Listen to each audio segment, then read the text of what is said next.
विद्यार्थी मित्रांनो, आपण या ठिकाणी क रे कपाचा, क रे कढईचा आणि हा क आपण शिकलेलो आहोत.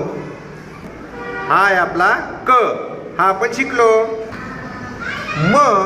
म रे माकडाचा, म रे मगरचा, म रे मधमाशीचा, हा पण आपण शिकलो. ल रे लिंबूचा, ल रे लसूणचा, ल रे पालकचा, हा ल आपण शिकलो. ल कसा काढायचा, ल आपण शिकलो. अ रे अननसाचा, अ रे अजगरचा, अ रे अळीचा, हा आपण शिकलो. अ कसा काढायचा आपण शिकलो.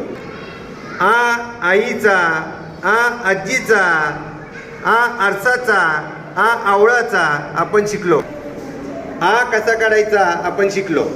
आज आपण शिकणार आहोत काना, म्हणजे एक रेष ज्याच्यामुळं आवाजात विद्यार्थी मित्रांनो, आपण जसं सांगितलं की आपण हे अक्षर शिकलेलो आहोत. क रे कपाचा आपण शिकलो, म रे माकडाचा आपण शिकलो, ल रे लसणाचा आपण शिकलो, अ रे अननसाचा आपण शिकलो. हे आपण सगळे शिकलो.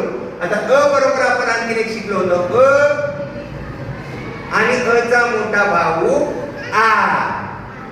अ आणि अ चा मोठा भाऊ आ. याच्यामध्ये काय, अ आणि अ चा मोठा भाऊ बघा किती मोठा दिसतो. त्याला पुढे अशी इकडे रेष असते आणि त्याच्यामुळे तो होतो मोठा. मग याचा आवाज अ चा असतो छोटा आणि आ चा आवाज होतो मोठा. म्हणजे छोट्या भावाचा आवाज छोटा अ आणि मोठ्या भावाचा आवाज मोठा आ. समजलं ना. आता मग तसंच आपल्याला इकडे आहे अ आणि अ चा मोठा भाऊ आ.